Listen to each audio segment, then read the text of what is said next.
Muy buenos días, muchas gracias por estar con nosotros en el estudio de la lección. Quiero recordarte que durante todo este trimestre estamos estudiando este tema muy importante, el cual lleva por título El Evangelio según Pablo a los Romanos. Y en esta semana que ya estamos avanzando bastante, estamos estudiando un tema muy interesante, el cual lleva por título Frutos de la Fe.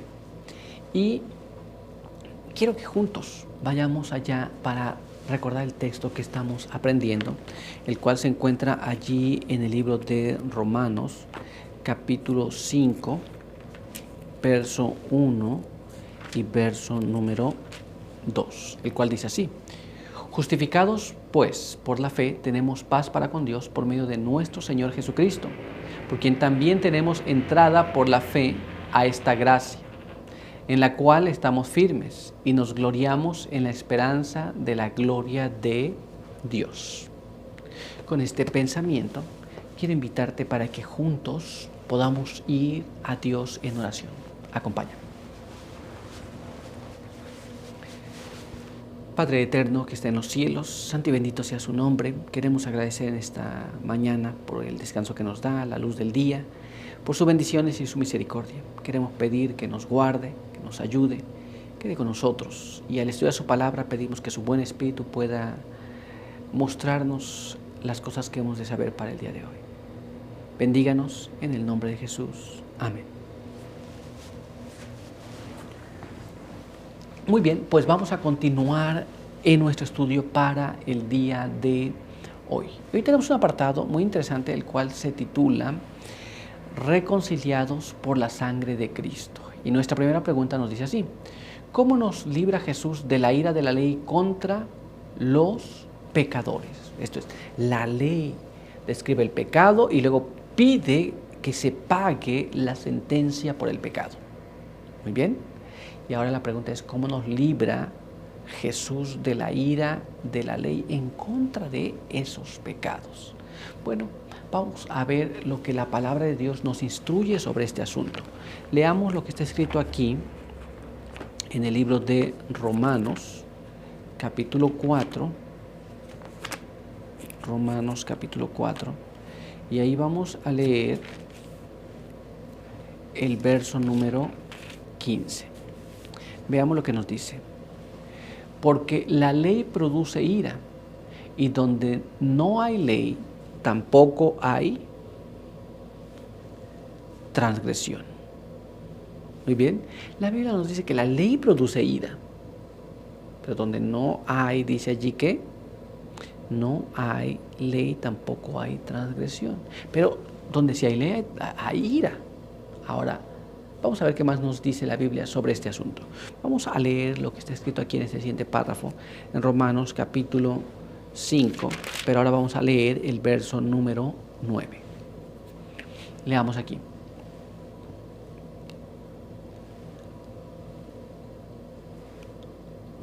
Así, siendo que hemos sido justificados por su sangre, estos somos perdonados por la sangre de Cristo, con más razón ahora seremos salvos de la ira. La Biblia nos habla que esa ira que se produce en la ley por causa del pecado produce condenación, por supuesto. Pero cuando nosotros aceptamos a Jesús, somos justificados, como si nunca hubiéramos cometido ningún mal. Seremos entonces salvos de la ira de la ley. Pero ¿cómo se efectúa esto? Bueno, vamos a ver cómo nos lo explica el Espíritu de Profecía. Leamos aquí. La fe por la cual vivo, en la página 104, nos explica: Dios requiere la fe en Cristo como nuestro sacrificio expiatorio. Su sangre es el único remedio para el pecado. ¿Nos damos cuenta? Tenemos que ejercer fe, creer que la sangre de Cristo nos puede salvar del pecado o nos salva de la ira de la ley. Muy bien, pero todavía hay más, así que vamos a ver lo que nos dice este siguiente párrafo. La fe por la cual vivo, en la página 104, nos dice así: no es la voluntad de Dios que seáis desconfiados y torturéis vuestras almas con el temor de que Dios no os aceptará porque sois pecadores e indignos. Podéis decir, sé que soy pecador y esta es justamente la razón por la cual necesito un Salvador. Muchas veces nos encontramos en esa situación. Hemos cometido pecados que son malos y reconocemos nuestra falta, pero muchas veces la gente vive atormentada diciendo, oh, lo que yo hice es tan malo que Dios no me va a aceptar jamás. No, somos malos. Naturalmente somos malos, pero justamente porque somos malos, vamos a Jesús. Justamente porque no estamos bien, necesitamos un Salvador. Si estuviéramos bien, no tendríamos por qué preocuparnos, pero Dios nos acepta en esta condición. Analicemos un poquito más y ahora vayamos a ver lo que nos dice este siguiente párrafo. No tengo bondad ni mérito alguno para pretender la salvación, pero presento ante Dios la sangre expiatoria del Inmaculado Cordero de Dios que quita el pecado del mundo. Esta es mi única defensa. Y realmente esa es. Si nosotros tuviéramos que comparar nuestra vida frente al tribunal de Dios, nos encontraríamos culpables, somos culpables, no tenemos nada en nosotros bueno. Si tiene que hacerse un examen de nuestra vida, en este justo momento estaremos sentenciados a muerte. No tenemos nada que presentar bueno en nosotros. No podemos decir, Señor, yo he sido justo ahora, he sido fiel. No podemos decir esto, pero podemos decir, Señor, creo en Jesús como mi sacrificio y pongo los méritos de Él delante de ti. Pongo aquí la sangre de Cristo. Esa sangre que nos salva, esa sangre que nos hace justos. ¿Te das cuenta? Es interesante, muchas personas viven atormentadas con esas cosas, pero nosotros tenemos que confiar en Jesús como nuestro Salvador personal. Pero no apenas eso, vamos a continuar y vamos a ver qué más nos dice. Ministerio de Curación en la página 119 nos explica de esta manera. Por medio de Jesucristo, el Señor Dios tiende siempre su mano en señal de invitación a los pecadores y caídos. A todos los quiere recibir. A todos les da la bienvenida. Se gloria en perdonar a los mayores pecadores. Esto es, Jesús está esperando, Dios está esperando. Dios quiere perdonarnos. Solamente tenemos nosotros que ir a Él, pedir perdón. Solamente tenemos que aceptar el perdón que Él ya nos quiere otorgar. Él está allí para perdonarnos. Va a haber un momento en que no estará para perdonarnos, pero ahora mismo está allí y quiere perdonarnos. Pero necesitamos ejercer fe en Jesús, en su sangre expiatoria. Sin esta fe, no podemos ser perdonados. Pero vamos a avanzar y vamos a ver qué más nos dice en este párrafo. Arrebatará la presa al poderoso, libertará al cautivo, sacará el tizón del fuego, extenderá la cadena de oro de su gracia hasta las cimas más hondas de la miseria humana y elevará al alma más envilecida por el pecado. Entonces, Satanás es un enemigo poderoso que a veces nos tiene atados. Dios está dispuesto a libertarnos. También podemos estar cautivos en alguna situación en nuestra vida, en algún pecado que cometemos una y otra vez, que parece que lo hemos vencido, pero regresa, y cada vez que regresa caemos. Podemos nosotros encontrarnos casi al borde del mal, o estar en medio del fuego. Jesús está dispuesto a levantarnos de ese lugar, a arrebatarnos del fuerte, a libertarnos si estamos cautivos, a arrebatarnos del fuego. No importa el pecado más grande que hayamos cometido, si nosotros acudimos a Dios, Él está dispuesto a perdonarnos y a sacarnos de la miseria. Es una cosa muy interesante que a veces nosotros deseamos quedarnos en donde estamos, no porque no haya solución, sino porque no queremos aceptar a Jesús. Vamos a ver qué más. Acompáñame a leer este siguiente párrafo. El discurso maestro de Jesucristo en la página 22 nos explica así: cada revelación de Dios al alma aumenta la capacidad de saber y de amar. El clamor continuo del corazón es: más de ti y a Él responde siempre el Espíritu, mucho más. Entonces, cuando nos encontramos en esta condición, donde nosotros acudimos a Jesús y deseamos saber más y deseamos conocer más su voluntad y deseamos ser perdonados más, Dios está allí. Aún nos da más de lo que merecemos. ¿Te das cuenta? Es interesante que muchos no deseamos tal vez ese perdón. No deseamos que nos den más. Deseamos menos. O deseamos quedarnos en la condición que nos encontramos. Pero todavía vamos a avanzar y vamos a ver ahora lo que nos dice nuestra siguiente pregunta. Veamos aquí. ¿Cómo hace posible el Señor nuestra reconciliación con Él? Recuerda que nosotros somos pecadores, estamos enemistados con Dios, pero ¿cómo se hace posible que nos reconciliemos? ¿Alguna vez te has peleado con alguien? ¿Cómo te has reconciliado?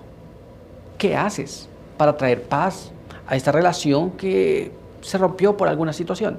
Bueno, nuestra relación con Dios se había roto, pero ¿cómo se hace para que sea reconciliada una vez más? Vamos a tratar de entender esto en las Sagradas Escrituras. Así que vamos a leer aquí en el libro de Romanos, capítulo 5, y ahí vamos a leer los versos 10 y el verso 11. Porque si cuando éramos enemigos fuimos reconciliados con Dios por la muerte de su Hijo, mucho más habiendo sido reconciliados seremos salvos por su vida. Y no solo esto, sino que también nos alegramos en Dios por el Señor nuestro Jesucristo, por medio de quien hemos recibido ahora la reconciliación.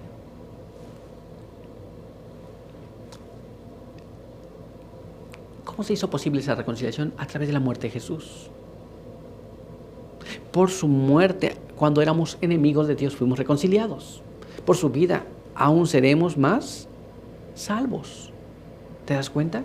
Pero tuvo que ocurrir algo, la muerte de Jesús, para que tú y yo estemos en armonía con Dios nuevamente. Pero vamos a ver qué más nos dice la palabra de Dios. Acompáñame a leer este siguiente párrafo, el cual se encuentra en el libro de Efesios, capítulo 2,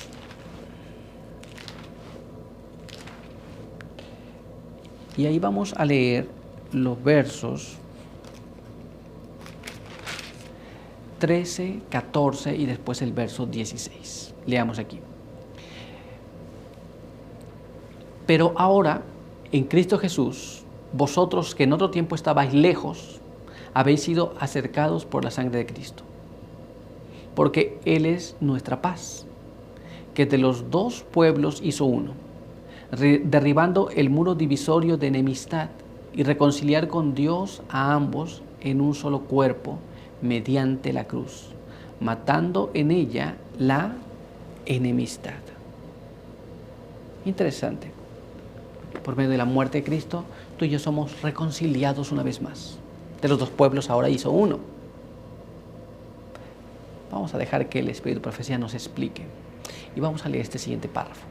Veamos lo que nos dice. El camino a Cristo en la página 35 nos explica así. Cuando veáis la enormidad del pecado, cuando os veáis como sois en realidad, no os entreguéis a la desesperación, pues a los pecadores es a quienes Cristo vino a salvar. No tenemos que reconciliar a Dios con nosotros, sino que, oh maravilloso amor, Dios estaba en Cristo reconciliando consigo mismo al mundo. Nosotros no tenemos que hacer ese trabajo de decir, vamos a reconciliarnos con Dios. Ya está hecho por ti y por mí. Dios estaba en Cristo haciendo esta reconciliación. Y a través de su muerte somos puestos en armonía otra vez con Dios. No somos más enemigos, a menos que nosotros lo deseemos. Pero tenemos un escape, tenemos una vía de llegar nuevamente a Dios y de ser amigos con Dios, de ser hijos de Dios. Pero hay más. Vamos a ver ahora lo que nos dice este siguiente párrafo. Por su tierno amor está atrayendo así los corazones de sus hijos errantes. Ningún padre, según la carne, podría ser tan paciente con las faltas y los yerros de sus hijos, como lo es Dios con aquellos a quienes trata de salvar. Esto es, Dios tiene amor, tiene compasión por nosotros. Y cuando erramos, Dios nos vuelve a traer, nos tiene misericordia, nos perdona una y otra vez. Muchas veces como padres nosotros nos desesperamos y entonces pensamos, oh, el hijo hizo mal, vamos a castigarle, no tiene más perdón, no le voy a perdonar más, no le voy a aceptar más. Pero Dios no es así. Dios tiene misericordia y cuando erramos Dios está dispuesto allí a aceptarnos y nosotros reconocemos nuestra falta. Pero vamos a ver qué más. Vamos a leer ahora este párrafo. Nadie podría arguir más tiernamente con el pecador. Jamás enunciaron los labios humanos invitaciones más tiernas que las dirigidas por él al extraviado. Todas sus promesas, sus amonestaciones, no son sino la expresión de su amor inefable. Muchas veces cuando nosotros hablamos al pecador, aquel que ha manifestado el pecado abierto, queremos que se corrija. Muchas veces erramos en nuestra forma de arguir con él, en nuestra forma de mostrar que está errado. La intención es buena. Es bueno querer ayudar a aquel que ha errado, pero muchas veces, lejos de ayudar, destruimos más. Pero Jesús, cuando arguye con nosotros, Dios cuando arguye con nosotros, cuando nos muestra el pecado, cuando nos llama la atención, cuando nos reprende, cuando nos atrae, cuando nos amonesta, nos expresa el amor que Él tiene para con nosotros. No podemos compararnos con Dios. No podemos siquiera acercarnos a ese modelo. Pero es la voluntad de Dios que también seamos colaboradores con Él en el ministerio de la reconciliación, que llamemos a otros a aceptar a Jesús. Muchas veces esos otros no querrán aceptar a Jesús, pero nuestro trabajo no es que lo acepten, nuestro trabajo es invitarles. Muy bien, pero por hoy nuestro estudio ha concluido. Quiero invitarte para que juntos tengamos una oración. Acompáñame. Padre eterno que está en los cielos, santo y bendito sea su nombre. Queremos agradecer en esta hora porque nos ha ayudado a comprender su palabra. Queremos agradecer también porque su buen espíritu pueda trabajar en nuestras vidas, atrayéndonos a Jesús y mostrando nuestra condición. Queremos agradecer porque Dios ha puesto una vía de escape para que en nuestras vidas no llegue la desesperación al encontrarnos tal como somos. Pedimos que nos perdone, nos ayude y que nuestro corazón pueda ser atraído hacia Dios de tal forma que podamos encontrarnos en paz con Él. Guárdenos, ayuda a cada persona que nos ve y nos escucha y no permita que el enemigo pueda mostrar el pecado tan grande que Dios no lo pueda perdonar, pues sabemos que Dios perdona a aquel pecador que se arrepiente. Bendíganos con su buen espíritu, en el nombre de Jesús. Amén. Muy bien, pues muchas gracias por estar con nosotros. Recuerda que te esperamos aquí el día de mañana. Por hoy, que Dios te bendiga.